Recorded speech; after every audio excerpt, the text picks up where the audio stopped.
Hello friends, हम लोग BSSC inter level जिसका एग्ज़ाम कुछ दिन में आने वाला है और बीएसएससी सीजीएल जिसका भी नोटिफिकेशन कुछ दिन में आ जाएगा, उसके लिए एमसीक्यू देख रहे हैं। लूसेंट सामान्य ज्ञान का जो बुक है उसमें से हम लोग मिडावल हिस्ट्री का टॉपिक चुनते हैं। जैसे कि अभी हम लोग मुग़ल साम्राज्य वाला टॉपिक चुन के और उसके बाद फिर उसमें पहला पार्ट अपलोड कर दिया गया। आज हम लोग दूसरा पार्ट देखने वाले हैं। तो उसमें से हम लोग एमसीक्यू बनाते हैं और सबसे पहले आपको वो चैप्टर पढ़ के आना होता है। ठीक है, अकबर से पढ़ने के लिए कहा गया था कि अकबर से आगे पढ़िएगा, तो वो आपको पढ़ के आना होता है और फिर जाके आपको एमसीक्यू लगाना होता है। ये लूसेंट ऑब्जेक्टिव से क्वेश्चन नहीं है, ये लूसेंट का जो सामान्य ज्ञान का पुस्तक है जिसका ब्लू कलर का कवर है उसी से बनाया गया है क्वेश्चन। ठीक है, उसमें क्या दिक्कत है कि वो आप पढ़ तो लेते हैं लेकिन आपको कन्फ्यूजन रहता है कि हमको याद हुआ नहीं हुआ। तो इसमें क्या है कि आप पढ़ के आइए और यहाँ पर आप कन्फ्यूजन दूर कर लीजिए, एमसीक्यू क्वेश्चन लगा लीजिए ताकि आपको पता चले कि जो आप पढ़ के आए हैं वो आपको कितना याद रहता है। ठीक है, तो इस तरह का देखिए वीडियो आपको यूट्यूब पे हम तो जितना देखे हैं वो नहीं मिला है।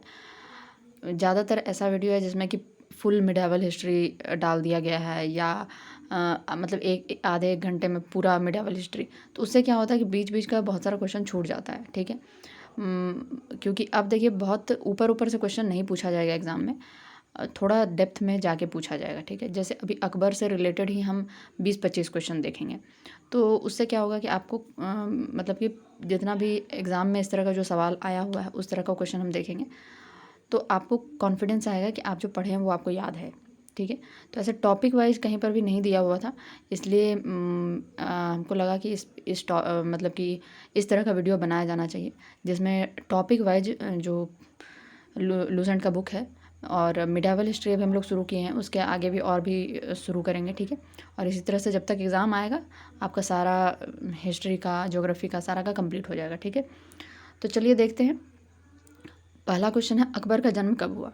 बहुत ज़रूरी क्वेश्चन है। ठीक है, सिंपल लग रहा है सुनने में लेकिन इसका आंसर देखिए।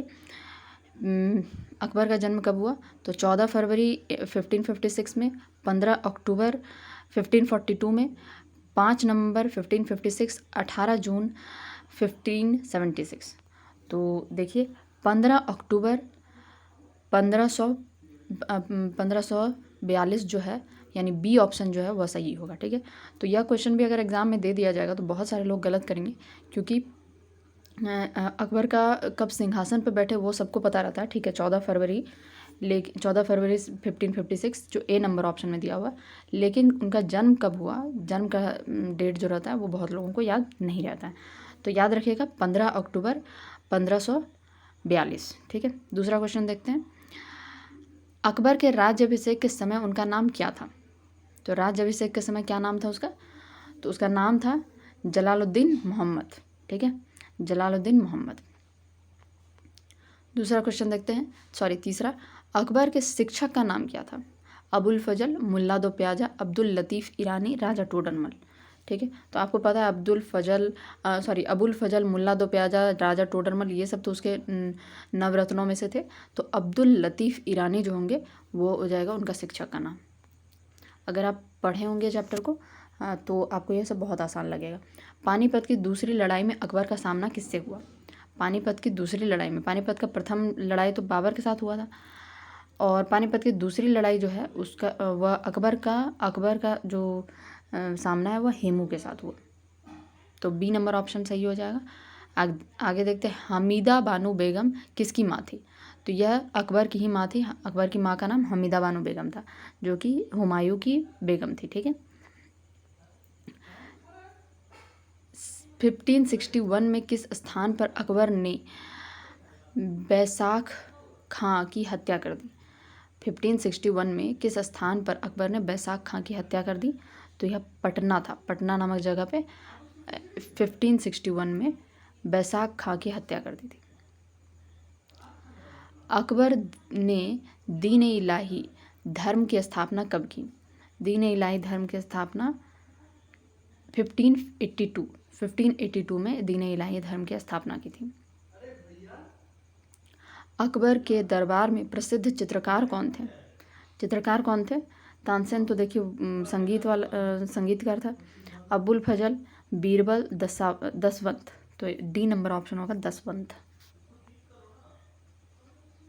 अकबर का दीवान कौन था जिसने 1580 में दशमलव प्रणाली लागू की? अकबर का दीवान कौन था जिसने 1580 में दशमलव प्रणाली लागू की? तो वह था राजा टोडरमल। ठीक है, राजा टोडरमल जो था उसने दशमलव प्रणाली शुरू की थी। अकबर के शासनकाल में राणा प्रताप और अकबर के बीच कौन सी लड़ाई हुई? अकबर के शासनकाल में राणा प्रताप और अकबर के बीच कौन सी लड़ाई हुई? तो यह था हल्दी घाटी की लड़ाई। ठीक है, B number option Haldi Ghati की लड़ाई। अकबर की सेना का प्रधान सेनापति कौन था? अकबर की सेना का प्रधान सेनापति मानसिंह था। अकबर का राज्याभिषेक कहाँ हुआ? तो यह था Kalanaur, D number option Kalanaur. 1572 में अकबर ने किस स्थान को पुनः मुक्त कराया था? गुजरात को। 1572 में अकबर ने किस स्थान को पुनः मुक्त कराया था? तो गुजरात। अकबर के दरबार में कौन प्रसिद्ध संगीतकार थे? तो वो तो सबको पता है, तानसेन। अकबर ने किस ब्राह्मण को राजा बीरबल की पदवी दी थी? तो यानी कि बेसिकली इसमें पूछा जा रहा है कि राजा बीरबल का जो मतलब कि ओरिजिनल नाम क्या था? तो यह था महेश दास। महेश दास को ही राजा बीरबल की पदवी दी थी। अकबर ने किस धर्म के प्रचार प्रसार में योगदान दिया था? अकबर ने किस धर्म के प्रचार प्रसार में योगदान दिया था? तो वह था दीन ए इलाही धर्म को। ठीक है, दीन ए इलाही धर्म को।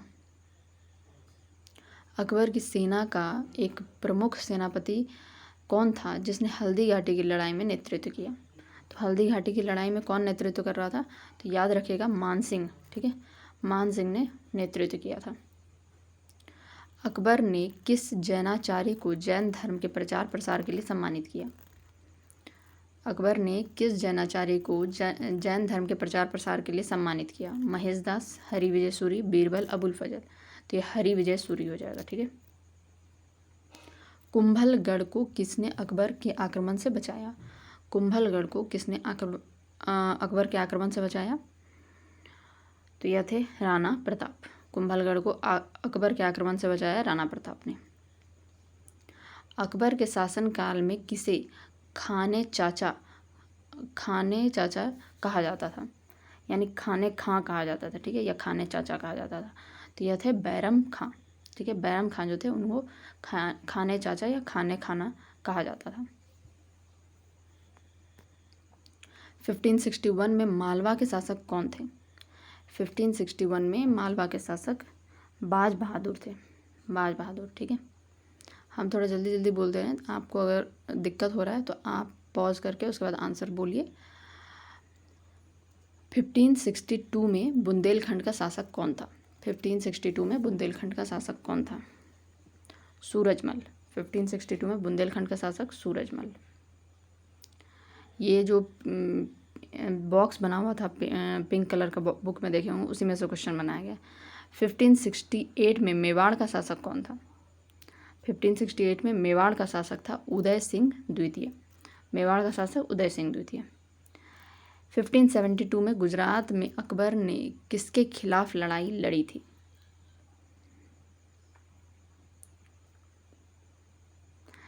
गुजरात में थोड़ा सा इसमें गड़बड़ दे दिया है। ये क्वेश्चन थोड़ा सा मेरे को डाउट लग रहा है कि इसमें जो ऑप्शंस हैं वो सही नहीं दिए हुए हैं। ठीक है, तो नेक्स्ट क्वेश्चन देते हैं। अकबर द्वारा दक्षिण भारत में जीते गए प्रदेशों में से एक कौन सा था? अकबर द्वारा दक्षिण भारत में जीते गए प्रदेशों में से एक कौन था? अम्बेर, मालवा, खानदेश, मेवाड़। तो यह था खानदेश। ठीक है। मुगल सेनापति आसफ खान ने किस स्थान पर विजय प्राप्त की थी? मुगल सेनापति आसफ खान ने किस स्थान पर विजय प्राप्त की थी? तो यह गोंडवाना। ठीक है। अकबर ने 1576 में कहाँ विजय प्राप्त की थी? अकबर ने 1576 में कहाँ विजय प्राप्त की? तो यह मेवाड़ में विजय प्राप्त की थी। अकबर के शासनकाल के में दक्कन का कौन सा शासक युद्ध में पराजित हुआ था? अकबर के शासनकाल में दक्कन का कौन सा शासक युद्ध में पराजित हुआ था? चांद बीबी, निजामुल मुल्क, मीर बाज बहादुर, अहीराव खान। तो यह था Mir Baz Bahadur. C number option. Akbar के शासनकाल में दक्कन में कौन सा शासक पराजित हुआ था? तो यह मीर बाज बहादुर था। 1581 में काबुल का शासक कौन था? 1581 में काबुल का शासक हकीम मिर्जा। ठीक है, हाकिम मिर्जा। उड़ीसा का शासक 1592 में कौन था जिसे अकबर ने की सेना ने हराया? उड़ीसा का शासक 1592 में कौन था? तो यह था नाजिर खां। ठीक है, कौन हो जाएगा? नाजिर खां। अकबर के शासनकाल में किस वर्ष असीरगढ़ पर विजय प्राप्त की गई थी? अकबर के शासनकाल में किस वर्ष असीरगढ़ पर विजय प्राप्त की गई थी? तो यह था 1601। अकबर के दरबार में किसे दसवंत और बासवान के नाम से जाना जाता था? तो यह था दरबारी चित्रकार। दसवंत और बासवान जो था वह था दरबारी चित्रकार। अकबर के शासनकाल में किस घटना ने दीन इलाही धर्म की स्थापना में महत्वपूर्ण भूमिका निभाई थी? इलाहाबाद की स्थापना, इबादत खाना की स्थापना, फतेहपुर सीकरी की स्थापना, राजसभा का आयोजन। अकबर के शासनकाल में किस घटना ने दीन इलाही धर्म की स्थापना में महत्वपूर्ण भूमिका निभाई थी? तो यह था इबादत खाना की स्थापना। बी नंबर ऑप्शन, इबादत खाना की स्थापना। 1575 में अकबर ने किस स्थान पर इबादत खाना की स्थापना की? 1575 में अकबर ने किस स्थान पर इबादत खाना की स्थापना की? तो यह था फतेहपुर सीकरी। ए नंबर ऑप्शन, फतेहपुर सीकरी। अकबर के शासनकाल में किसने मजहब का घोषणा पत्र घोषित किया? अकबर के शासनकाल में किसने मजहब का घोषणा पत्र घोषित किया? तो यह थे अकबर ने ही यह घोषित किया था। ठीक है, मजहब का घोषणा पत्र। अकबर के दरबार में तानसेन के अलावा कौन अन्य प्रमुख संगीतकार था? तो तानसेन के अलावा था बाज बहादुर। डी नंबर ऑप्शन, बाज बहादुर। अकबर ने 1582 में किस धर्म की स्थापना की थी? अकबर ने 1582 में किस धर्म की स्थापना की थी? दीन इलाही धर्म की स्थापना की थी। सी नंबर ऑप्शन, दीन इलाही। किस वर्ष अकबर ने इबादत खाना में सभी धर्मों के लोगों को प्रवेश की अनुमति दी? किस वर्ष अकबर ने इबादत खाना में सभी धर्मों के लोगों को प्रवेश की अनुमति दी? तो यह था 1578। 1578। अकबर के दरबार के प्रसिद्ध संगीतकार तानसेन किस शैली के गायक थे? तो तानसेन थे ध्रुपद शैली। ठीक है, ध्रुपद शैली के गायक थे। स्वामी हरिदास किस स्थान पर रहते थे और उपासना करते थे? तो स्वामी हरिदास जो थे वह कहाँ रहते थे? वृंदावन में रहते थे। हरिदास कौन था? तानसेन के गुरु थे। तानसेन और हरिदास दोनों किस तौर पर माना जाता था? तो यह शिष्य थे, मतलब तानसेन जो थे हरिदास के शिष्य थे। ठीक है, तो यह शिष्य हो जाएगा। सी नंबर ऑप्शन। अकबर के दरबार में किसकी उपाधि मनसबदार दी गई थी? किसकी उपाधि मनसबदार की दी गई थी? तो ये अबुल फजल जो हो जाएगा वह मनसबदार की उपाधि दी गई थी। ठीक है, सलीम चिश्ती कौन थे? तो यह एक सूफी संत थे। ठीक है, अकबर की मृत्यु किस वर्ष में हुई? अकबर की मृत्यु 1605 में हुई। अकबर की महत्वपूर्ण निर्माणों में से कौन सी इमारत दिल्ली में स्थित है? दीवाने खास, लाहौर का किला, बुलंद दरवाज़ा, जोध हवाई कमाल। तो ये जो दीवाने खास है वह दिल्ली में स्थित है। देखिए, अगर आपको इसको रिटन फॉर्म में रिवीजन करने के लिए चाहिए तो आप मेरा ब्लॉग चैनल विजिट कर सकते हैं। ठीक है, जो कि डिस्क्रिप्शन में इसका लिंक दिया हुआ है। टेलीग्राम लिंक भी है, तो आप टेलीग्राम चैनल पे ज्वाइन कर सकते हैं। अकबर के दरबार के प्रमुख लेखक कौन थे? तो यह थे अबुल फजल। अबुल फजल जो थे अकबर के दरबार के प्रमुख लेखक थे। अकबर के दरबार में तानसेन के अलावा किस अन्य संगीतकार का नाम प्रमुखता से लिया जाता था? अकबर के दरबार में तानसेन के अलावा किस अन्य संगीतकार का नाम प्रमुखता से लिया जाता था? बाज बहादुर, बीरबल, रामदास, बैजू बावरा। तो यह थे बाज बहादुर। अकबर के दरबार में तानसेन के अलावा किस अन्य संगीतकार का नाम प्रमुखता से लिया जाता था? तो यह थे बाज बहादुर। अकबरनामा की रचना किसने की थी? तो अकबरनामा की रचना अबुल फजल ने की थी। 1602 में अकबर ने के कहने पर किसने वीर सिंह बुंदेला की हत्या की? अकबर के कहने पर किसने वीर सिंह बुंदेला की हत्या की? तो आसफ खां, अबुल फजल, मान सिंह या रहुल्ला। तो यह थे अबुल फजल। अबुल फजल ने वीर सिंह बुंदेला की हत्या कर दी थी अकबर के कहने पर। अकबर के दरबार में किस भाषा का अनुवाद किया गया था? अकबर के दरबार में फ़ारसी भाषा का अनुवाद किया जाता था। ठीक है, मतलब फ़ारसी भाषा का जितना भी किताब था उसको अनुवाद किया जाता था। अब्दुल कादिर बदायूनी ने किस ग्रंथ का अनुवाद किया? अब्दुल कादिर बदायूनी ने रामायण का अनुवाद किया था। राजकवि रहीम का पूरा नाम क्या था? राजकवि रहीम का पूरा नाम था अब्दुल रहीम खान ए खाना। अब्दुल रहीम खान ए खाना। किसे रहीम के नाम से जाना जाता था? तो वही सी नंबर ऑप्शन हो जाएगा, अब्दुल रहीम खान ए खाना। तुलसीदास ने किसके अनुरोध पर रामचरितमानस की रचना की थी? तो यह तुलसीदास ने किसके अनुरोध पर रामचरितमानस की रचना की थी? ये क्वेश्चन भी थोड़ा सा लग रहा है अजीब, लेकिन यहाँ भी फिलहाल ऑप्शन देख लेते हैं। अकबर लिखा हुआ है। ठीक है, तुलसीदास ने किसने अनुरोध पर रामचरितमानस की रचना की थी? तो ये अकबर थे। पर इस क्वेश्चन को थोड़ा आप देख लीजिएगा क्योंकि ये थोड़ा डाउट लग रहा है मेरे को। अकबर ने किस वर्ष अनुवाद विभाग की स्थापना की? अनुवाद विभाग की स्थापना 1575 में की थी। किसने महाभारत का फारसी में अनुवाद किया? महाभारत का फारसी में अनुवाद किसने किया था? अब्दुल रहीम खान ए खाना ने। अकबर के दरबार में किसने लीलावती का अनुवाद किया? अकबर के दरबार में किसने लीलावती का अनुवाद किया? तो यह थे भाई फैजी। ठीक है, फैजी भाई जो थे वह लीलावती का अनुवाद किए थे। किसके शासनकाल में रहीम ने संस्कृत साहित्य का फारसी में अनुवाद किया? संस्कृत साहित्य का फारसी में अनुवाद किया तो अकबर के शासनकाल में। ठीक है, इसी के शासनकाल में फारसी में जो भी साहित्य था उसको अनुवाद किया, मतलब कि संस्कृत में जो भी साहित्य था उसको फारसी में अनुवाद किया जा रहा था ताकि ये लोग भी पढ़ सकें। बीरबल की मृत्यु किस वर्ष हुई थी? तो बीरबल की मृत्यु जो है वह 1585 में, यानी ए नंबर ऑप्शन जो है 1585 में हुई थी। जहान ए जफर नाम से किसने तजक एवं तुजुक का फारसी में अनुवाद किया? तो यह थे मोहम्मद खां गुजराती।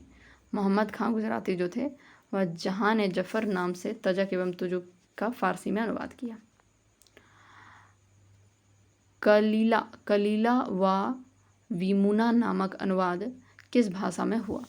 कलीला व विमुना नामक किताब जो था उसका अनुवाद किस भाषा में हुआ? तो यह अरबी भाषा में हुआ। ठीक है, कलीला एवं विमुना।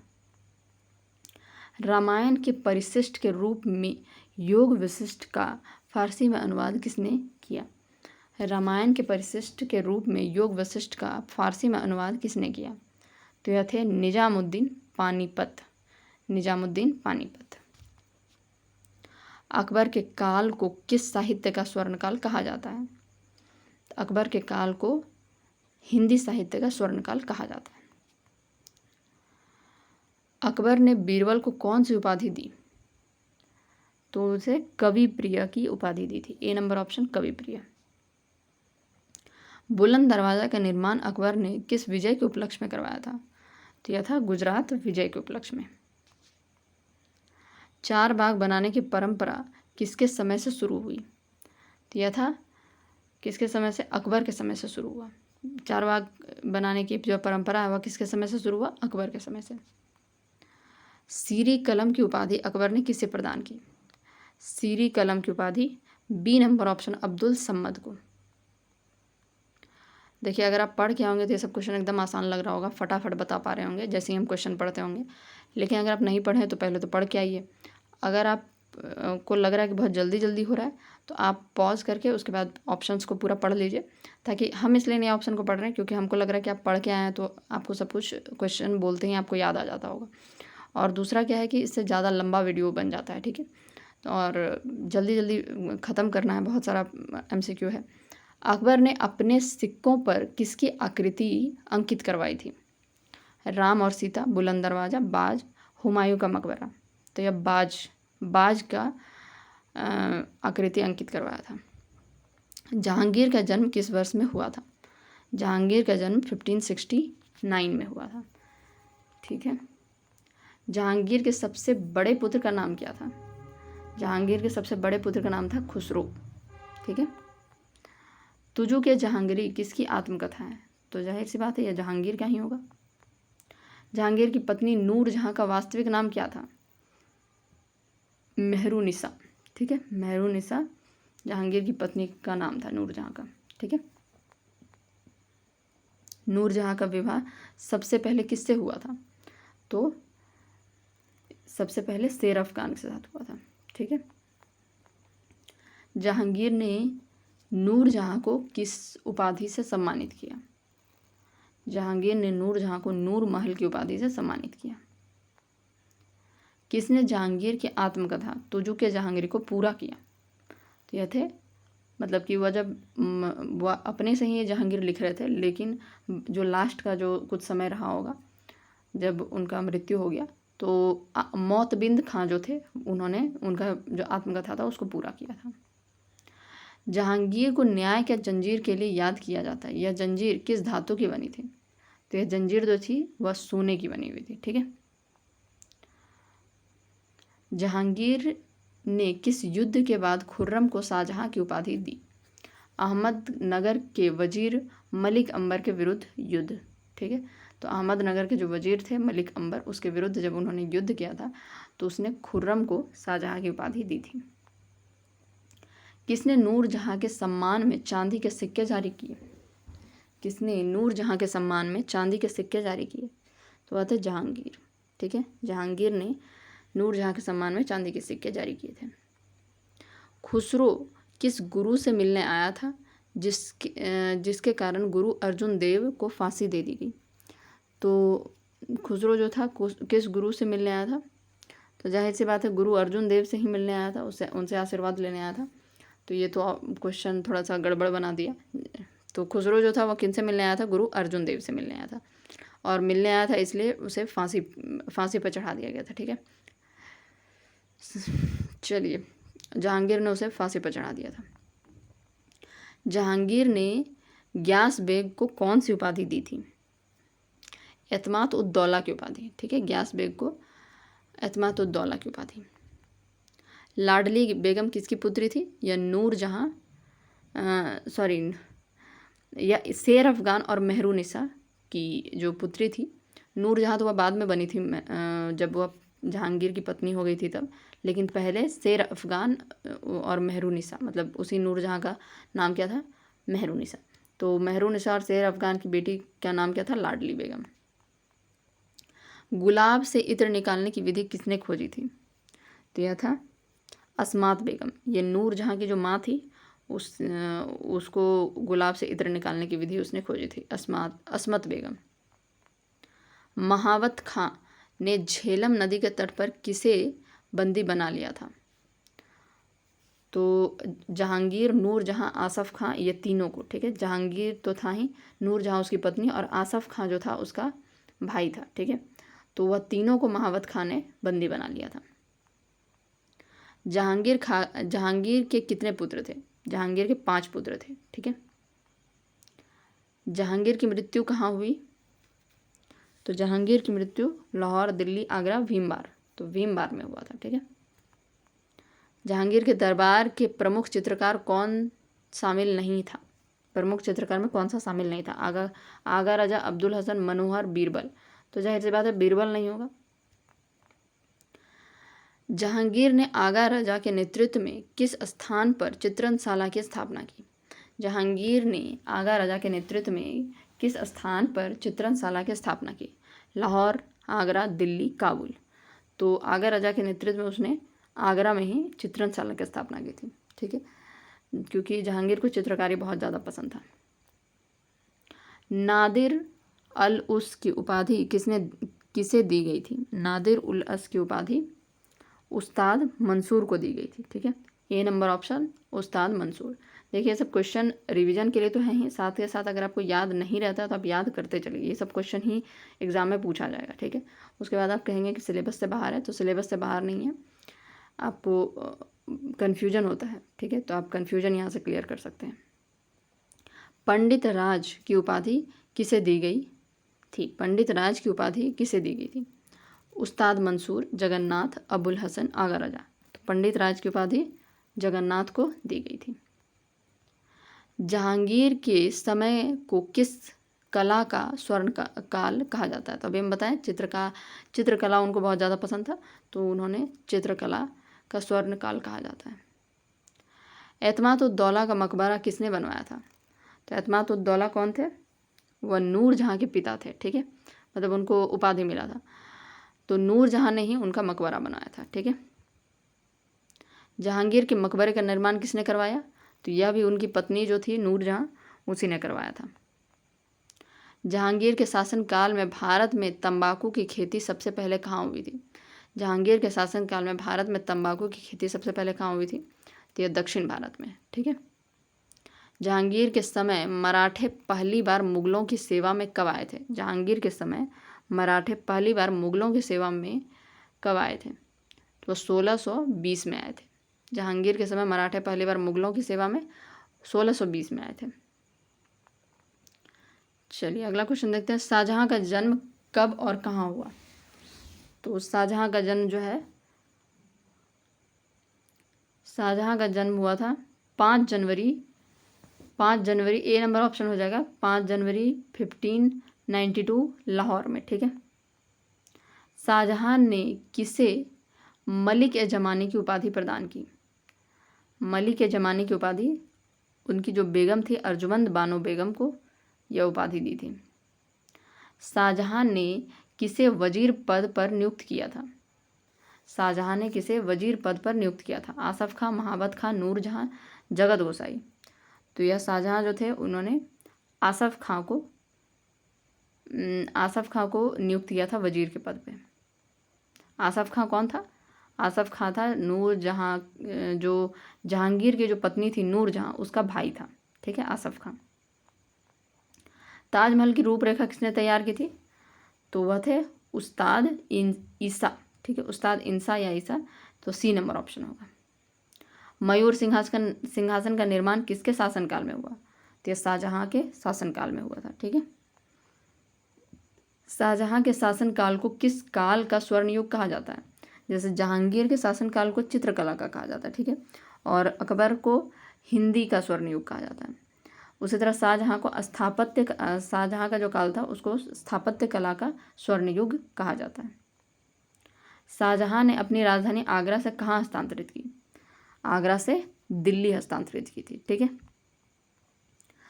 आगरे में जामा मस्जिद का निर्माण किसने करवाया था? तो यह जहां आरा जो थी, ठीक है, उसने करवाया था। जहां आरा कौन थी? शाहजहां की बेटी थी। तो आगरा में जो जामा मस्जिद का निर्माण करवाया वह शाहजहां की बेटी जहां आरा ने करवाया था। जहां आरा के दरबार के प्रमुख चित्रकार कौन थे? आगा राजा और अब्दुल हसन, मनोहर, गोवर्धन, मोहम्मद फ़कीर और मीर हासिम, बीरबल तानसेन। तो बीरबल तानसेन तो बिल्कुल नहीं होगा, मोहम्मद फ़कीर और मीर हासिम। ठीक है, मोहम्मद फ़कीर और मीर हासिम। शाहजहां ने संगीतज्ञ लाल खां को कौन सी उपाधि दी? शाहजहां ने संगीतज्ञ लाल खां को कौन सी उपाधि दी? महाकवि राय, गुण समंदर, नादिर अल उस, शेर अफगान। शाहजहां ने संगीतज्ञ लाल खां को कौन सी उपाधि दी? तो उनको गुण समंदर की उपाधि दी थी। B number option. Dara Shikoh ने उपनिषदों का अनुवाद फारसी में किस नाम से करवाया? तो यह सर ए अकबर के नाम से करवाया था। ठीक है। जहां आरा ने किस सूफी संत की जीवनी लिखी? शेख सलीम चिश्ती, मुल्ला साहब बख्शी, शेख मोहिउद्दीन चिश्ती, सूफी संत निजामुद्दीन औलिया। तो जहां आरा ने किस सूफी संत की जीवनी लिखी थी? तो यह थे Sheikh Mohiuddin Chishti. C number option, Sheikh Mohiuddin Chishti. Jahanara ने दिल्ली के किस कॉलेज का निर्माण करवाया? तो यह था दारसल बका। ठीक है, दारसल बका कॉलेज। ए नंबर ऑप्शन। शाहजहां के किस पुत्र को सर्वाधिक विद्वान माना जाता था? तो यह थे दारा सिकोह, इनको सबसे ज़्यादा विद्वान माना जाता था। शाहजहां की किस पुत्री ने कादरी सूफी सिलसिले में दीक्षा ली थी? तो यह थी शाहजहां की जो पुत्री थी जहां आरा, ठीक है, उसने कादरी सूफी सिलसिले में दीक्षा ली थी। ठीक है। धर्मट का युद्ध किसके बीच हुआ था?